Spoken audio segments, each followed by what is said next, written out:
Dr. Howard Backer. Can everybody hear me? Okay, that's good. My name is Dr. Christian Heim. As explained, I am a psychotherapist and psychiatrist in private practice, and I used to be a music professor.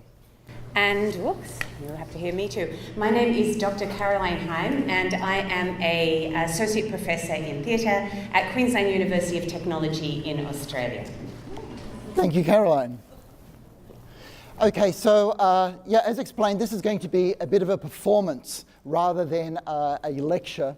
So you'll have a few things. Yes, today we are talking about how to have a blueprint for a healthy work-life balance in a difficult field as you have.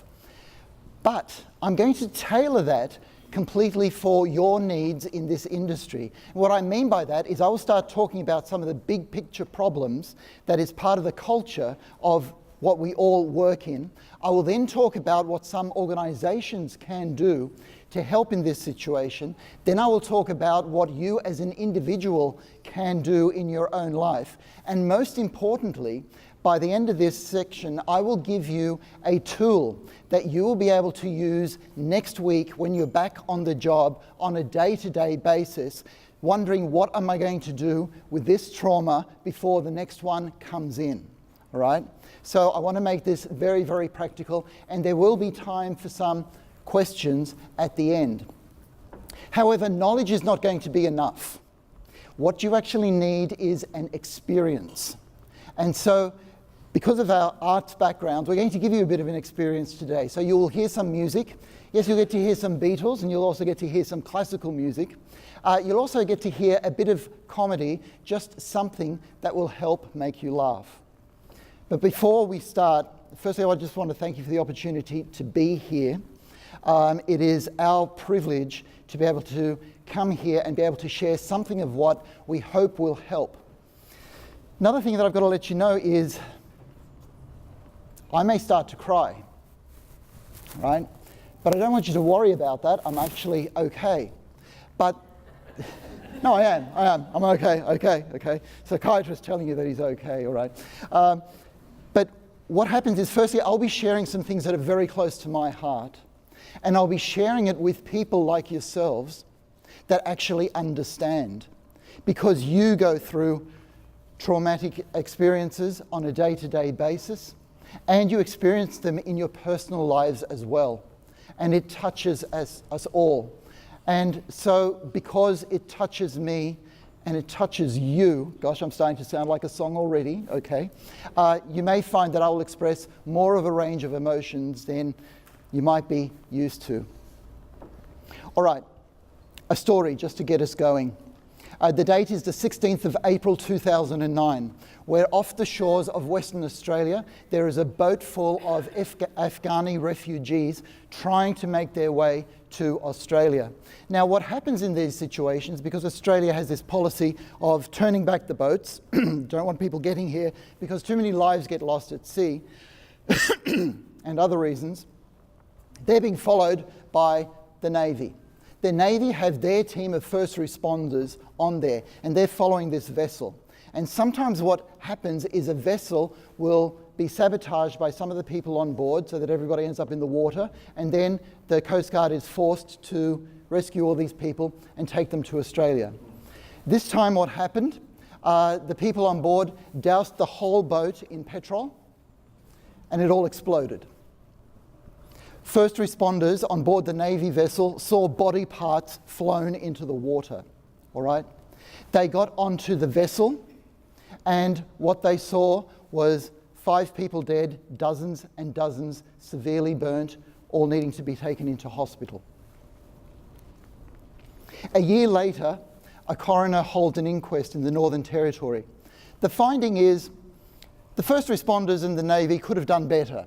What they should have done was given life jackets out to the people, the refugees, earlier than they did.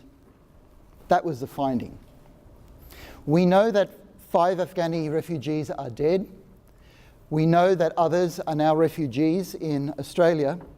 What doesn't make the media is that every one of those dozen first responders are so severely traumatized that they have never worked again. Nobody hears that. Why are they traumatized? Well, firstly, because of what they saw. Okay, they saw body parts, they saw horrific burns, and they couldn't believe that human beings are capable of doing this to each other. But another reason that they are so severely traumatized is because the inquest finds, you know what, you guys, you didn't do good enough. It wasn't good enough. There was something better that you could have done. Oh, great, we're risking our lives, we're risking our emotional selves, and it's just not good enough. That's the situation that you are in. That's a situation that you are in. That's a situation that I am in. And I'm going to speak to the cultural clash that we all live under that makes this situation so difficult. All right, so just a bit of an outline as to what we're going to go through today. I'm going to spend some time on the problem, but not much, because there's so much in the solution that I want to get to. And the solution will involve several brain chemicals, but more importantly, what you can do on a day-to-day basis to optimize those brain chemicals so that you as an individual are able to function better. Okay? All right, so the culture clash, what I mean is this. You and I live in a wonderful society that has amazing technological advances and know-how. It is absolutely amazing. But this is what happens. You see, you are some of the most valuable, yet underappreciated members of society. People out there, they have their car accidents, they have their sporting injuries, they have whatever goes wrong, and then people like you and I bring them in, patch them up, so they can go out and do it all over again. And people do not know how good they have it. They do not know that they came within this much of losing their life. They came within this much of having their leg amputated. But we'll just put it back together, and sporting stars can be on the field within 6 weeks. All right? Other people can go back to their friends and their drinking mates and talk about what a great time they had in hospital. All right? It is too good. Our medical system is too good, and people do not understand how good it is. Thousands of years ago, people on the battlefield were just left to die. People in peacetime were left to die and were left unmended because we didn't know how to patch them up. Hundreds of years ago, we started opening hospitals. We started training people. We started to help people, and this was mainly done by volunteers. And they got a thank you for everything they did. But then, particularly in the last 200 years, but particularly in the last 50 years, we've gotten better and better and better and better at what we do. So we become a profession. We become a bunch of helping professions. And when you become a profession, you put in standards. And then all of a sudden, those standards become more important than the people who are carrying out the work. So we are in a situation where we've got to keep up those standards, which means that if somebody is below the standard, they're out. Okay? So here is the clash. The clash, we are part of a medical system that is caring. But that medical system is governed by accountability, which is a legal system. And that accountability looks at us, scrutinizes you, scrutinizes me. Are you good enough? Are you doing your job well? Because if you're not, we'll take you out and we'll replace you with somebody else. Now, I'm not blaming anybody for this. This is actually the way that it should be. It's very difficult to see how else it could actually be. The people out there in the community, they deserve good health care, and you and I give it to them. But can you see where it leaves us as an individual? As an individual, it means that we're not allowed to have problems. We're not allowed to tell people that we have problems. Okay? We have to cope with any trauma that is given to us. We have to be able to leap tall buildings in a single bound. Because if you don't do that, you're out. That is the context in which these problems come. And unfortunately, you're going to hear me talking about some of the way things are, rather than sugarcoating things or saying the way things should be. Because if we don't confront what the situation actually is, we won't get down to what we can actually do about it. And I'll talk about what we can actually do about that. All right, as a medical student, nobody prepared me for the amount of suffering or pain or gore that I would see. Nobody would prepare me for the privilege of being close to people when they were in need or at their worst. We had one lecture by a paediatric surgeon who said, I'm getting burnt out. I have seen too many children die. I have patched up too many children who have had horrific injuries. Oh my gosh, were we medical students shocked that a doctor would actually say that they are getting burnt out. That's how bad the stigma is. And we felt, oh my gosh, I can't believe that that doctor actually said that. But nobody prepared us to be able to put yourself together for the next person when the last person all but shattered you. We assume that we're able to do this on a day-to-day basis. Where did we come up with this assumption? All right? You expected of yourself, I expected of me, the organisations expected of us, and we are caught in the medical caring, legal accountability clash. But we're going to find a way through that. We're going to find a way through that. So to finish off talking about the problem, I'll give you a few stats. These are stats that you may know, okay, but we are in the middle of a mental health crisis. In the general community, in a 3-year period to 2016, depression rates rose 47%. In a 10-year period, anxiety levels rose by 10%. In the same 10-year period, addictions rose by 12%. Since 1999, suicide rates have risen by 33%. And that is a real worry. That's a real worry, because if you look at the suicide rates for the 21st century, they were like this, but they were kind of flat. And now something's happened and suicide rates are just going up and up. Now, when mental illnesses increase like that in society, I'm sorry, it has nothing to do with our genetics. And we still give people the message that mental health issues have something to do with your genes, and it's just bad luck if it happens to you. And I'm sorry, that is wrong. How can I say that so confidently? Because our genetic makeup has not changed for about 60,000 years. So when you see rises in mental health, like we do over the last couple of decades, it has to do with our society. It has to do with the way that we are living and organising things. Now I'll go to our industry. A study that came out of Arizona last year showed that EMTs and paramedics are at 2.5 times the risk of taking their own lives than the general population. A study out of Massachusetts, what's called the Ruderman Report, the white paper on suicides of first responders, found that paramedics, firefighters, and police people are at increased risk for depression, anxiety, addictions, post-traumatic stress disorder, and suicide. They estimate that in firefighters, we only know of about 40% of the suicides. They're just not reported. The rest of the people seem to have strange accidents. Okay, so in first responders, there is more of a chance that you will die by suicide than dying in the line of duty. That's terrible. There's a couple of recommendations that came out of that report. I'll speak about two, and I'll speak more about it later on in the lecture.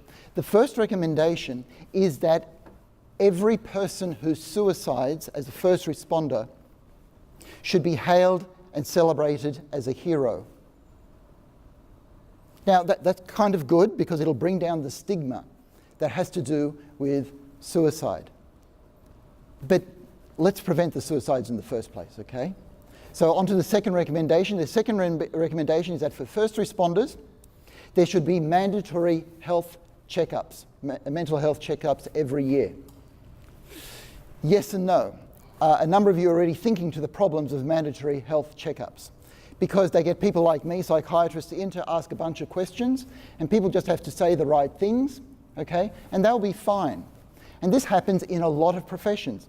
Lawyers, for example, will have 70% of law students have mental health issues, but by the time they sit their bar, okay, it's less than 1%. All of a sudden everybody gets better when it comes time to become a lawyer. It's the same with doctors, all right? There are a lot of students as doctors that have mental health issues, but you know, when it comes to the board, how are you? I'm fine, okay? You're not going to tell people that you have problems because you will not get your registration. Okay. They're the problems, all right? Have we heard enough of the problems? Okay, good. A bit of a lighter story before I get on to the solutions. Australia is a beautiful country. We feel absolutely wonderful living there. We live in a place called the Sunshine Coast. Beaches, surf, sand, kangaroos, koalas, kookaburras, gum trees. It's lovely. Last year, we had both our boys home with us. We have one boy living in New York City at the moment, another boy living south in Sydney. Okay, so they came over with their partners. We decided to have a great weekend. We decided to climb a mountain. It's not a huge mountain, all right, but it's a little mountain. We got to the top. Ben, our eldest, decides to dislocate his knee. Okay, he wasn't doing too much. He was just sort of tripping about, and the knee went boom. Okay, pain. We're on top of a mountain. His dad's a doctor, all right, but a psychiatrist. Okay. Who hasn't been in an emergency room for a long time. Dad sort of goes, oh, if we don't do something about this, we're going to have to call the ambulance. They're going to have to hike up the mountain, and we're going to have to chopper him down off the mountain. I'm going to try to get that knee back into place, right? Do not try to get your knee back into place if your son has dislocated it, because in the process of even trying, you put them in even more pain, and I'm sorry, but I was useless. Okay, I just couldn't get that knee back in place. Call the ambulance, paramedics, climb to the top, getting on to 2-3 o'clock in the afternoon. He's already called the chopper, all right? He said, mate, even if I get this knee back into place, okay, we're not going to be able to carry him down, all right? He's going to need a chopper. All right, so he gives him the pain relief, and he's able to put the knee back in place. Put my boy in a lot of pain doing so, I got to tell you. And then along comes a chopper, and I see one of the pride and joys of my life hanging by a little thread, going up to a chopper, being carried off to some hospital miles away, and I get to see him a few hours later. Here's the thing though, the paramedic that did his job so wonderfully well had a few problems. As a doctor who's worked with addictions as well as in trauma, I could see just a few telltale signs. This person in his late 40s had a significant problem with alcohol. And if he doesn't take care of himself, his good work is going to be cut short. So, as we go on to the solutions of what we can do about those sort of situations, I need you to keep in mind these sort of questions. Question number 1. How long do you want to live? It's a relevant question to this talk. Question number 2. How long do you want to keep doing the work that you're doing at the moment and keep doing it well? Because I don't want you well just for the next month or the next year. I want you well enough to keep doing this for decades. So there's some of the things that we're going to look at. And the things that we're specifically going to look at are sharing love on all levels of society. Now, I know that sounds a bit airy-fairy, but I'm going to give you the science behind it so that you know exactly what I'm talking about here. I'm going to give you that tool so that you know what to do as an individual. We're also going to get you to listen to some music. I'm going to get you to laugh, but I'm going to start off with being genuine. Because if we aren't genuine, then we're not going to get in contact with those emotions in the first place. Because here's what happens. In the work that you do, I can only imagine that it's somehow like the work that I do.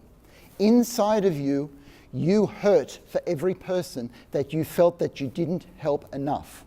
Or you hurt for every person whose outcome was not what you wanted it to be.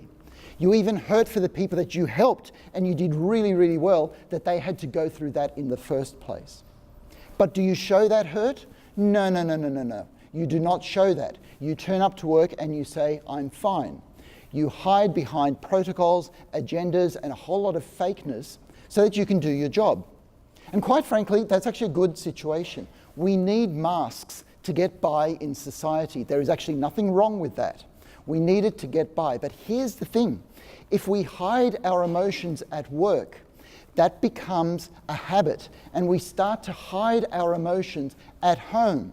So we don't show as much love. We don't laugh as much. We don't cry as much. We numb ourselves down. We harden ourselves. We start to become more distant, and we start to close off. And some of us even become cynical. That happens. Yeah, you sort of notice it. You'll notice it in people around you, but you'll notice it in yourself as well. Okay? And this is just what we call defense mechanisms. And it's because we are not being genuine and we have nowhere where we can be genuine. Now I'm going to give you a little bit of anatomy of being genuine. This is my rendition of your brain. I know to you it may just look like a bread roll on a fork, but don't be fooled, okay? This is your brain. The fork is the brain stem going down with the spinal cord. We're not going to talk much about that today. The outside crust is the neocortex. The word cortex is simply Latin for crust, okay? Inside, the white spongy bit is your limbic system. That's all I need you to remember about your brain today, that it has a crust, and particularly the crusty bit at the front we call the frontal lobe, and inside is the limbic system. Now here's the thing about the limbic system. The limbic system is where you experience and generate emotions. Anger, fear, love, sadness, joy. It's all basically in your limbic system. And here's the thing about being genuine. You are always genuine in your limbic system. When you feel a feeling, you feel that. It's in our frontal lobe, in the crust, that we get an opportunity to think about what we're feeling and decide whether we're going to show it, talk about it, or not. We can only lie in our frontal lobe. The frontal lobe goes, I'm angry. No, I'm not. No, I'm fine.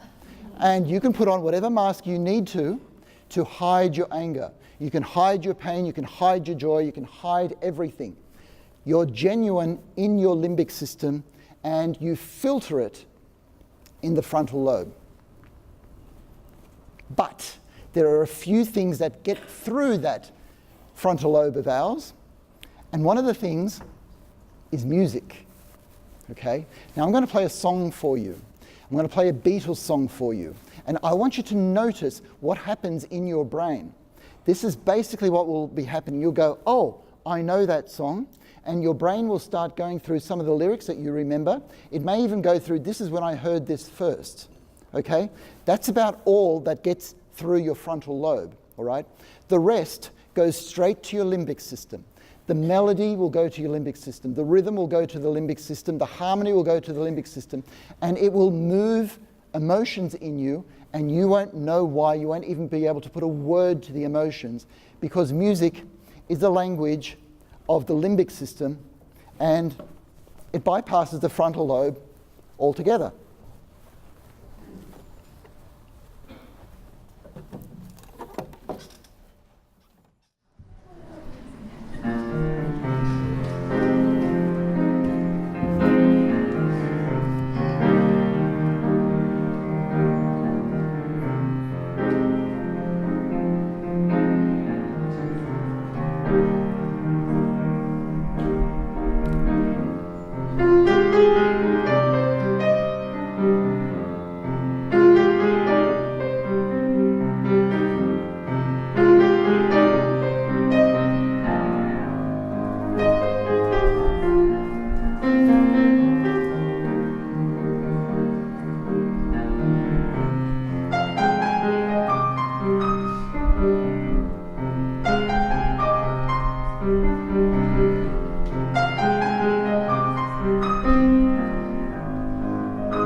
Thank you very much. I hope you felt that. I hope you felt that you can just go into a different time. The time that is in your frontal lobe, stand still for a few minutes, and you go into music time. You go into a different world. You go into a world of feelings. You go into a world that can't quite be described, and you go, ah. Music can get you in touch with feelings that your frontal lobe will try to hide from other people and even from yourself. So now I'm going to give you a few tips on how to remain genuine in your whole life. The word is vulnerable. You need to be vulnerable to keep in touch with your own emotions and to be able to express them. And you need to be able to express your emotions to one person. If you get to express your emotions to one person, then you are doing very well. That one person could be a love partner that you have in your life. Or that love person could be a counselor at the end of the phone. But just express your emotions. Now, often I'll come home from work and I'll say to Caroline, I've had one of those days again. I thought I'd heard it all, but oh my gosh, I found out some of the other things human beings can do to other human beings. Now, I won't tell her the details of that. I'll just let her know how I'm feeling about that. Okay? I get to express that. Now, my tip for organizations. If any of you are part of organizations that care about the people that work for you, and I know that you do, here's my tip. First of all, you've got to cut through the book. So I'm just looking for a word, an Australian word that talks about pretense and fakeness. Bollocks, that's what it is. You've got to cut through the bollocks, okay, and do something real. You see, because the Ruderman report said, you know what? In first responders, less than 3% of an organisation have psychologists or counsellors there for them. And they're sort of saying, need to have more, need to have more. In fact, need to make this mandatory. No, it is not a good idea. Because, and I know organisations that have all the psychologists, okay, and the counsellors, and you know, they say, people won't go and talk to them. And they seem to be quite surprised about that. Because I'm sorry, if you are talking to a psychologist or a counsellor that is paid by your organisation, they have a duty of care to tell that organisation that this person is not doing too well. And you know what? You'll just be stood down, all in your own interests, to make sure that you're okay before you get back to work. So organisations do not put counsellors and psychologists on. You're using up your budget for no good reason. I have spoken to organisations, and I spoke to one organisation that's getting it right. It was a shipping company that employs 90,000 people and has them moving all over the world, and sometimes they're out to sea for months and months at a time, a week before they may see land. Okay? This is what they do. They outsource their counselling. All right? They hire a company that will do the counselling for them, and every employee is given a telephone number. Then the employee needs to sign to say that they know what the telephone number is, and they will make use of this if they feel the need to. And that's all that the company gets to hear. Except they'll get a bunch of stats afterwards. We've had such and so many calls. These are the kind of complaints that we've had. A lot of people are complaining about being out to sea for more than 9 days. Could we kind of cut that down to 8 or 7? All right? When you're over the phone, you don't even have to use your own name. I have worked as a crisis telephone counsellor, and I have had somebody at the other end of the phone who has had a gun on the table and has asked me, why should I not take my own life at the moment? I don't know what their real name was, but because we made a connection that was anonymous, he could tell me all that he needed to, and we had a good outcome out of that. So organisations outsource and keep it anonymous. Otherwise, people will not use it. And again, that's nobody's fault. That's just the culture clash that I talked about at the beginning, okay? The medical and the legal, the caring and the accountable, okay? And I've got to tell you all, it may not feel like it sometimes, but your managers and your directors, they actually care about you. They want to see you do well. But they're answerable to somebody else. Okay? And so it just goes on. And the other thing to organisations, please overlook minor protocol breaches. When you get some people together, sometimes people who respond to trauma, they've got to laugh about the most ridiculous things, the most politically incorrect things, the most disgusting things, but you've got to be able to laugh about it, all right? Obviously, you laugh about it and you're not in earshot of anybody who it would affect, and that's the one thing that you've got to look out for. But management, please overlook those things. Do what you can to keep morale high. Okay, so that means socialising and having an environment where people feel welcome. Genuine. Now I'm going on to laughter. I talked about how music bypasses the frontal lobe, and it does, and that's why I'm very thankful for my time in music and I still make use of it. But laughter bypasses the frontal lobe as well. Here's what happens when we hear a joke. We need to have our frontal lobe engaged to understand the words. But this is what we're doing. We're waiting for a twist. We're waiting for a surprise. We're waiting for something totally absurd to take us off our feet. And that happens in the frontal lobe, in the limbic system. That surprise, that twist, that absolute ridiculous anti-logic thing, whatever it is, that happens in the limbic system. And it feels good because, again, you get to laugh and release some tensions. Shall we release some tensions, Caroline?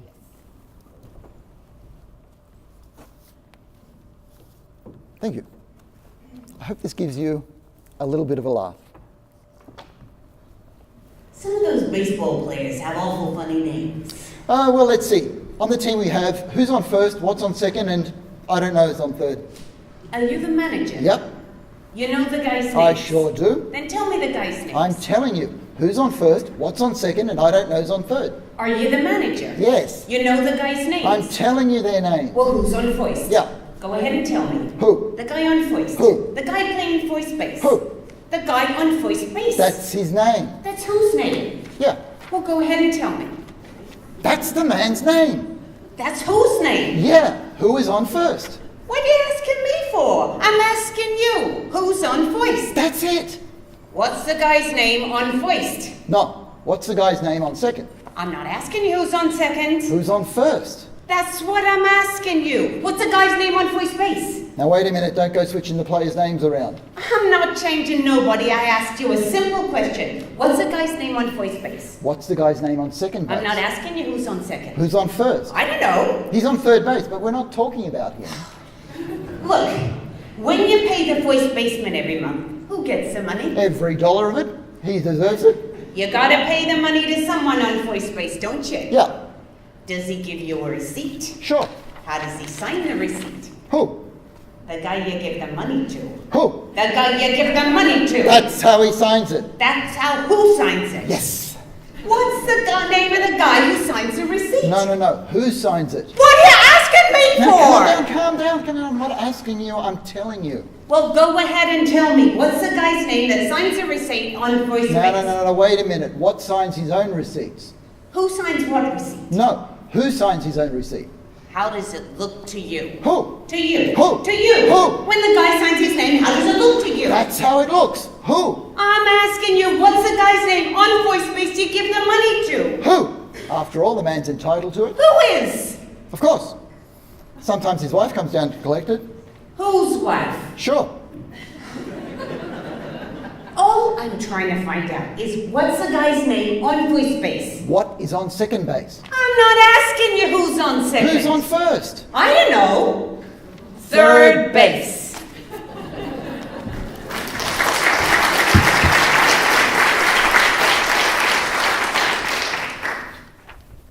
A few tips on how to laugh more. Okay? I'm giving you a little acronym for this, and the acronym is armpits. Right? The A in armpits is for awareness. Be aware of your own sense of humour.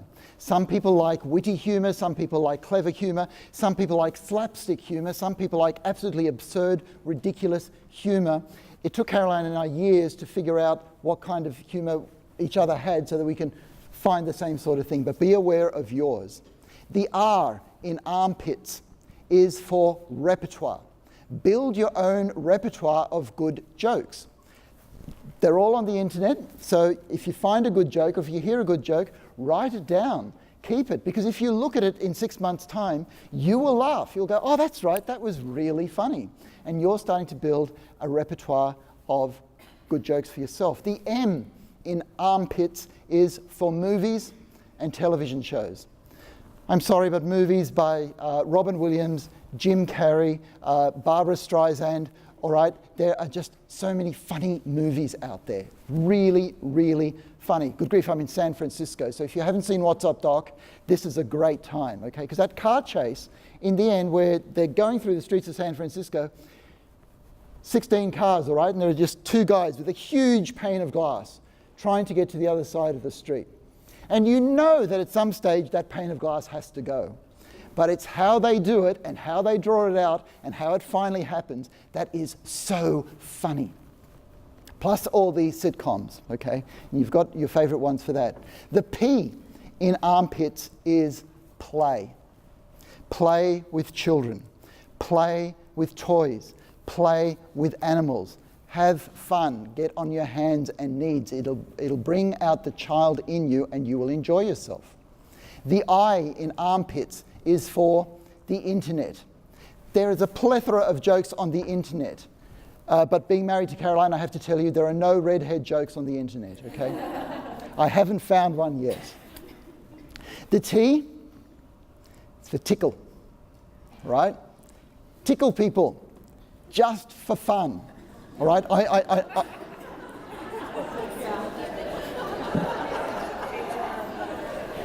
Yep, look, there is a little caveat to that. There is a little caveat, okay? Please get consent in triplicate first, okay? And then go ahead and tickle people. And the S is for seriously. Take life and yourself seriously. No. Don't take anything seriously. There is nothing so serious that you have to, that you can't laugh at it. Australian humour is such that we will laugh at anything. Anything is up for grabs, all right? Okay, so the science behind laughter. Laughter releases endorphins, okay? That's one of the brain chemicals that I want to talk about today. I'll start off with that one, endorphins. Now, the thing is that when we hear the word endorphins, and we know that the word endorphin comes from endo, which means inside, and phen comes from morphine, because it's kind of like morphine. So it's the morphine that your own brain will make. And it makes it to numb pain. We tend to know that if you run enough, or if you row enough, or if you exercise enough, that you will get a runner's high, and this will release endorphins, and you will feel that euphoric release. It's really strange, and maybe it's because we have so much individualism in our society that everybody knows about that. But few people know about the other things that release endorphins. The other things are these: laughter, applauding with other people at the theatre, making music, being in a choir, drumming together, dancing. Anything you do with somebody else releases endorphins.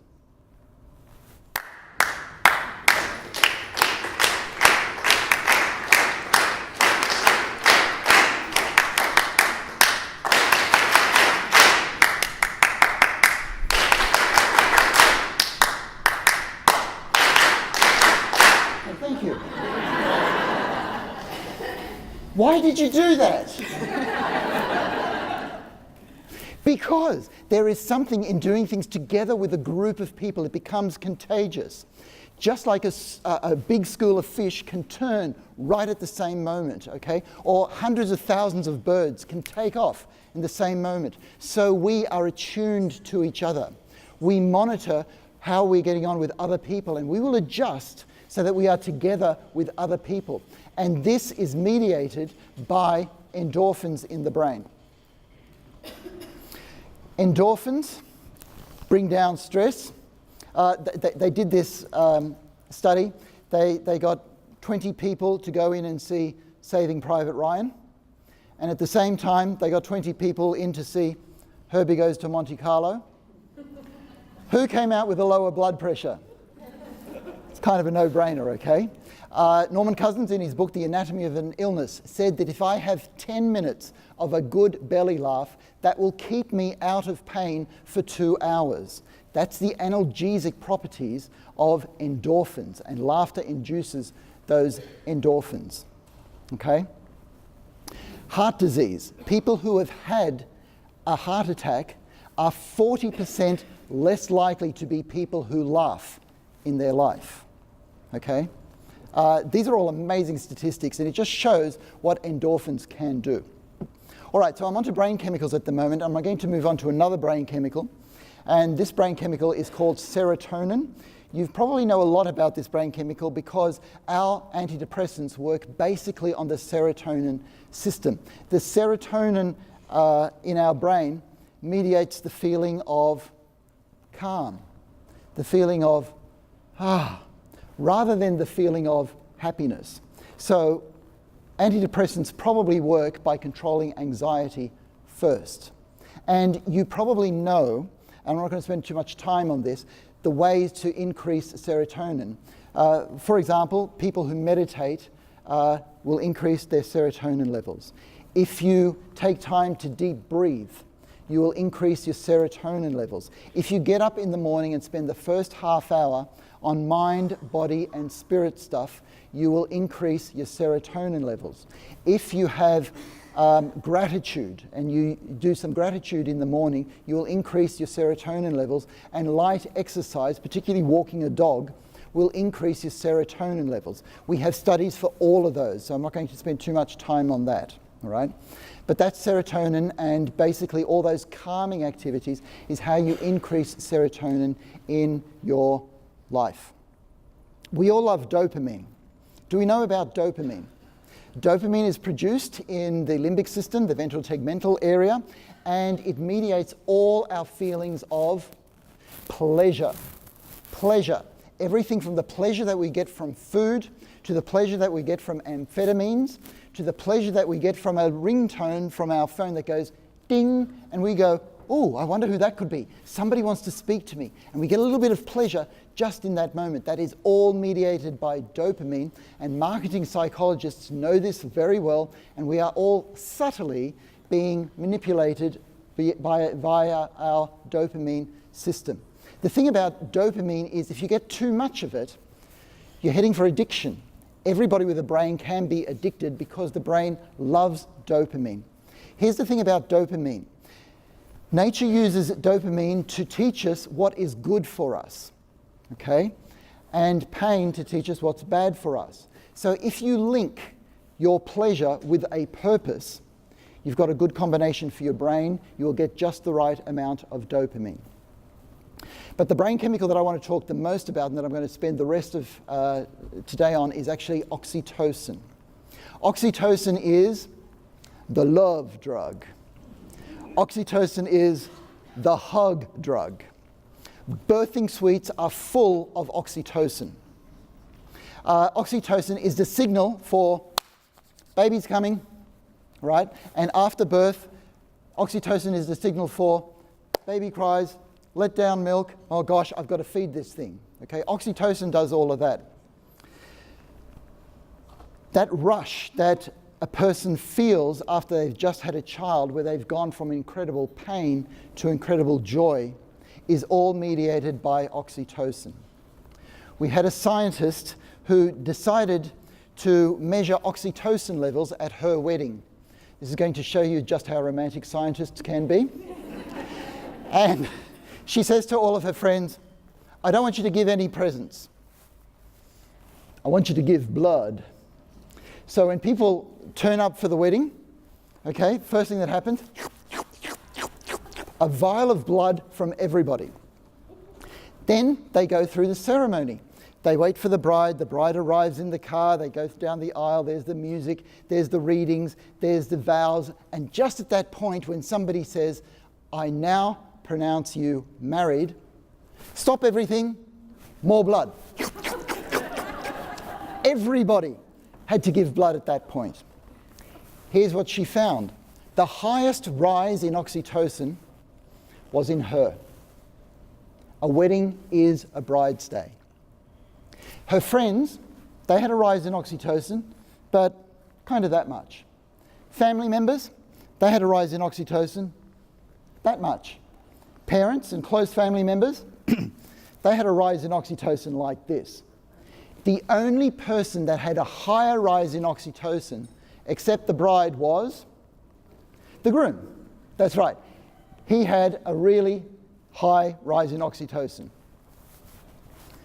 Just as well he had that rise in oxytocin, or he would not live it down for the rest of his life, okay? But he did. And what she wanted to show, and this is a published paper, she wanted to show that the experience of feeling love correlates directly with oxytocin levels in the blood. And she found that. Okay, so what am I talking about? I'm talking about oxytocin. Okay, oxytocin mediated by love. If you are one of those people who have a love partner to spend your life with, count yourself as one of the luckiest people in the world, okay? Because it's an incredible experience, and I spend a lot of my time trying to help people keep their relationships together, yeah? But I also do a lot of talking on what we can do to increase the amount of love that we show to family, friends, and to colleagues, right? I got to watch an ER department in South America in action. I'm sorry, but it was chaotic, all right? People couldn't find things. It was all over the place. Except all of the doctors and the nurses and the admin staff, they would brush past each other, hold each other, say a few encouraging words, have a laugh, and they weren't being professional at all. All right? They were being very encouraging and loving of one another, and even in the midst of chaos, the morale there was very high because they were showing love to each other. If you want, they were showing warm fuzzies to each other. And I'll get back to that concept in a minute. But to keep you going on a day-to-day basis, I want to give you a tool that you can use to cope with trauma in and trauma out. Before I get back to the warm fuzzies and the love, okay? This tool is based on the following evidence. And I've got to tell you, when I started using this tool, it transformed the way that I practice. And here's the I'll give you the theory behind it first. The theory has to do with knowing the difference between empathy and compassion. And the paper is Tanya Singer. It's called Empathy and Compassion, published in Current Biology, 2014, and it's on the internet, the whole paper. By the way, information from this talk is going to be on my website, okay? So you will be able to access all of this information in a few days, so all these references are going to be there. But when I was made aware of this paper, it transformed the way that I do things. And here's the difference between empathy and compassion. Empathy is something that everybody here feels. It attunes us to another person, right? It happens in our limbic system. It happens in the anterior cingulate gyrus. It is what harmonizes us, like musical instruments in an orchestra, with the people around us. It's the part of you that makes you feel for and with the people that you are treating. We all need empathy, otherwise you're not going to make a connection. But if you stay in empathy, you are going to be vicariously traumatized, because what this study showed is your brain lights up as though it has experienced the same trauma that the other people are going through. You can't do that day in, day out. So we go to compassion. Now, compassion is something that the Buddha used. Compassion is something that Jesus Christ used. Compassion is something that Albert Schweitzer used. And I'll talk about Albert Schweitzer because for decades, what did he do? He opened hospitals in Africa and he treated everything, absolutely everything, day in, day out. How did he do it? First of all, he used compassion, which I'll get back to, but he had a few things to help him. Firstly, he had his love partner by his side every day. She was the anaesthetist, he was a surgeon. Secondly, every day, without fail, at lunchtime for an hour, he would play Bach on the organ. This guy had an organ, a pipe organ, transported from Germany through the river up this river for 200 miles so that he could play organ every lunchtime. They helped him. But this is compassion. Compassion happens in your frontal lobe. It does not happen in your limbic system. And this is the difference about compassion. Whatever I am feeling, I am here to be helpful and useful to this person in front of me. What do I do? What do I say next? And you keep in that mode. So that's actually very important, and I encourage you to read the paper. Yeah, it's got a few brain technical things and images and things like that, but the message is pretty damn good. The second bit of theory behind it is George Valiant's defense mechanisms. Now, over 100 years ago, Freud realized that we use defense mechanisms or coping mechanisms to keep anxiety from our mind, okay? And he noticed that some were pretty good, some weren't so good. All right, so one defense mechanism is somebody who's angry will blame somebody else for their anger. Another one is somebody who's angry will take to drinking. Another person who really knows that they've got an assignment to write will go in the kitchen and start eating. All right, and this is all to keep us from anxiety. And they're kind of not so good defense mechanisms. A defense mechanism that I as a doctor use a lot is we intellectualize. Oh, suicide rate is higher amongst EMTs and paramedics. Well, what do the stats say about that? Is there any evidence as to what to do about it? All right? And we intellectualize so that we don't have to feel the emotion to it. But there are some what's called mature defense mechanisms. And these are the mature defense mechanism. One, humour. Humour is a mature defense mechanism. Number two is suppression. Now, suppression means I'm experiencing a really difficult emotion. I don't have time to deal with it at the moment. I'm just going to shelve it and deal with it later. It's doing it consciously and dealing with it later that makes it a mature defense mechanism. It is different to repression, where you say, I'm not having that, I'm not experiencing that, and you push it down and you don't look at it, and it starts to fester because it gets together with other emotions like it. That's not a good defense mechanism. Another mature defense mechanism is anticipation, saying, oh, I might have a pretty bad day today, I've just got to prepare myself for that. That's actually a really good thing to do. There are some others. There's sublimation, it's altruism. The person whose partner died from cancer, and so they will give a donation to cancer research to kind of say, look, you and I, let's beat this thing called cancer. Okay, that's altruism. So I won't talk about those defense mechanisms. I'll talk about the ones that's for this tool that I'm about to give you. And the last bit of theory is going to be what I do on a day-to-day basis. Exposure therapy and some EMDR, eye movement desensitization and reprogramming, which is a bit of a controversial thing in Australia, but I believe that it's a lot more accepted here in the United States. There is plenty of evidence behind it for use in post-traumatic stress disorder. Here is the tool. During the day, I want you to wash yourself. WASH is the acronym of the tool. And here's how you wash yourself. Before you start work or between people, you wall off your limbic system. The W is for wall. Wall off your limbic system. You see an imaginary wall going around your limbic system, so you operate in your frontal lobe. And to keep that doing, you say to yourself, I am useful. I am here to be useful. What can I do that is useful? Okay? The A in WASH is for anticipation. In your mind, see a shelf and make room on the shelf for any trauma that you may come across during the day. That's anticipation. A, make room on the shelf. When you experience the trauma and you are in your frontal lobe doing all that you can to be useful, you go to the S. The S is for shelving. You can use it for suppression if you want, but it works better for shelving. You take that trauma, you take the feelings of the trauma, and you put it on the shelf. You put it consciously in the shelf in the mind that you have created. And then after you have dealt with a situation, you go to the H, which is hold hope. You say, I have done all that I can to be useful.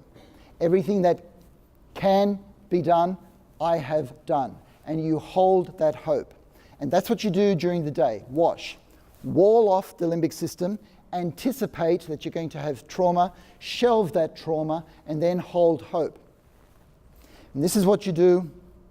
I was going to say when you get home, but the time that I actually do it is before I get home. All right, that time between work and home, if you can go for a walk, this is what I do, I just walk a park, or you go for a jog, or you go to the gym. This is what's going to be going through your mind. You're going to wash off your web, W-E-B, all right? So you can see the cobwebs from the day, and the web is what you're going to work on. The W is for walk. Walk through your day in your mind. Walk through everything that has happened. So you see all the trauma on your shelves. Then you go to E. You expose yourself to that trauma. You bring up the feelings that you experienced during that trauma.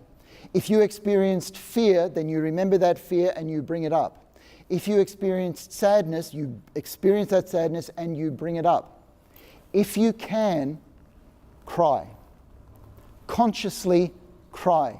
You may have to push your emotions a little bit to get there, but it's useful. And just to let you know how to push your emotions, imagine you're at the theatre, you just saw a production, and you thought, no, it was so-so.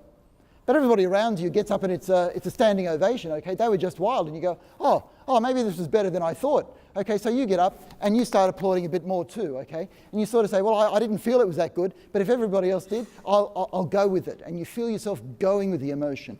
Just like there are times when you feel yourself holding back on an emotion, and you'll start to feel all of that. So the E is for expose yourself to the emotion and experience the emotion as much as you can. Now the B is an added extra because a few people feel uncomfortable about EMDR and doing what's called the butterfly hug. This has evidence behind it, and I'll put the study on my website. You get your hands facing yourself, interlock your fingers so it looks like a butterfly. You put that across the top of your chest so that these fingers are tapping your clavicle, your collarbone, okay? And the explanation behind this is that you are giving an impulse to one side of your brain and the other side of your brain alternatively. And this is supposed to synchronize both sides of your brain. You can see why some people do not believe in this, okay? But this is done with children, let's say who have experienced a tsunami, a fire, okay? And you've got a massive children and you've got to calm them down quickly. And there's evidence that this is what helps. So this is what's called the butterfly hug. So if you're comfortable, you can do this butterfly hug while you're going through and exposing yourself to the emotions that you have shelved during the day. Now, all of that will take about 5 to 10 minutes. But here's the thing, me just telling you it is not going to do it. You actually need to do it every day, which means for about 3 weeks, you're going to have to consciously say, oh, damn it, I forgot to do it that time. I forgot, I'll do it this time, right? And then you do it at night, then you give yourself little reminders. And then when you've got the hang of it, you've got to have it memorized. Spend time to memorize it first. Spend just 30 seconds before you go into your first job and create that space in your mind. And after about 3 weeks, it should start to become a habit. And when it starts to become a habit, you will find yourself using compassion more, your empathy will still be there, and you'll be able to get through the day. However, I want to leave you with the idea of sharing warm fuzzies. The idea of warm fuzzies was introduced by a preeminent psychologist of last century. His name was Claude Steiner. He left this earth only 2 years ago. And his idea of a warm fuzzy was anything that encouraged somebody else. It could be eye contact. It could be an encouraging pat on the shoulder. It could be a few encouraging words. It could be a hug, all right? These days, it could be an email that says, I just like working with you. Just something that makes somebody else feel good. Because he noticed, and this was in the 70s, that society is starting to give cold pricklies, not warm fuzzies. A cold prickly is, I hate this place. You're so full of yourself, all right? And we will actually say things to put each other down and discourage each other. Why do we do that? Claude Steiner wrote this as a children's fairy tale in 1969. He called it A Warm Fuzzy Tale, and I want to present it to you with Caroline reciting the Warm Fuzzy Tale while I play some Franz Liszt underneath it.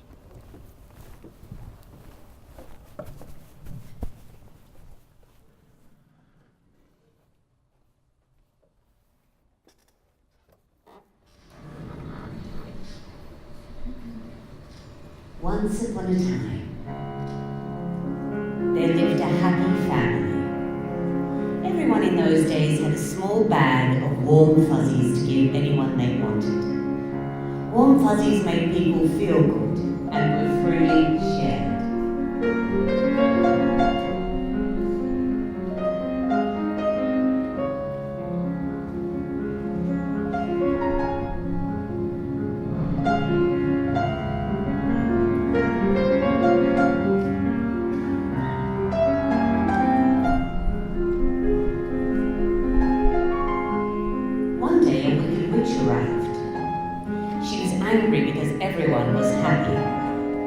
Crept up to one man and whispered lies in his ears. Careful, you'll run out of warm fuzzies. Soon the man sulked when his wife gave warm fuzzies to anyone else, even the children. The children watched their parents and learned the wrong idea, that warm fuzzies would run out. They became jealous and had tantrums. Because his wife loved him, she stopped giving warm fuzzies to anyone outside the family.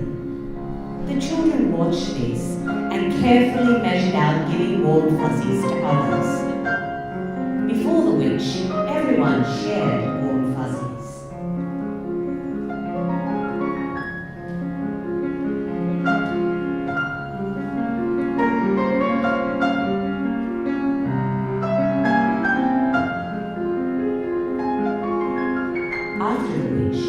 People gave their warm fuzzies to less people. People gave less and less warm fuzzies and felt less warm and less fuzzy. Some people died because no one gave them any warm fuzzies.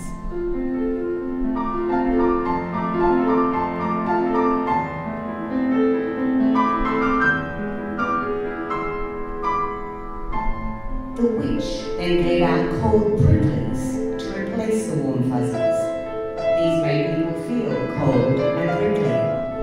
So now when people asked for warm fuzzies, they were given cold pricklies instead. People would even trick each other by disguising cold pricklies as warm fuzzies. Warm fuzzies were going at a premium price. Only generous people would give them away, and they were only given to people that were popular. Then into town wanders a woman with big hips. She gave warm fuzzies out freely, even when not asked. People disapproved of her, but children liked her.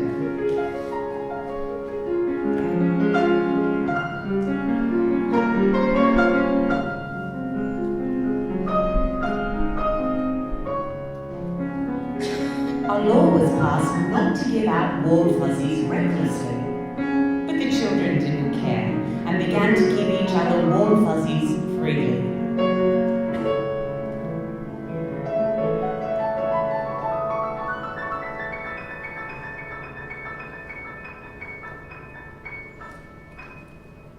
Will the adults join the children in giving out warm fuzzies freely again?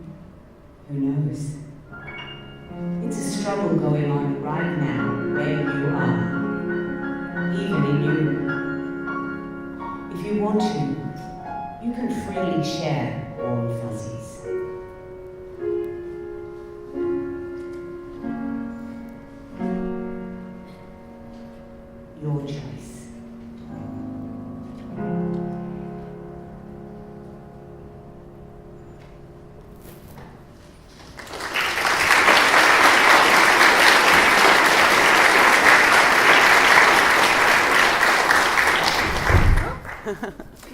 Thank you very much, everybody. In summary, you are caught in a difficult culture, a culture of caring, but a culture of accountability. There's something that organisations can do about that. There's something that you as individuals can do about that. There is science to the things that we can do about that. You can use the tool to be able to wash your webs on a daily basis. And please do what you can to share warm fuzzies with as many people as you can. Thank you very much for listening.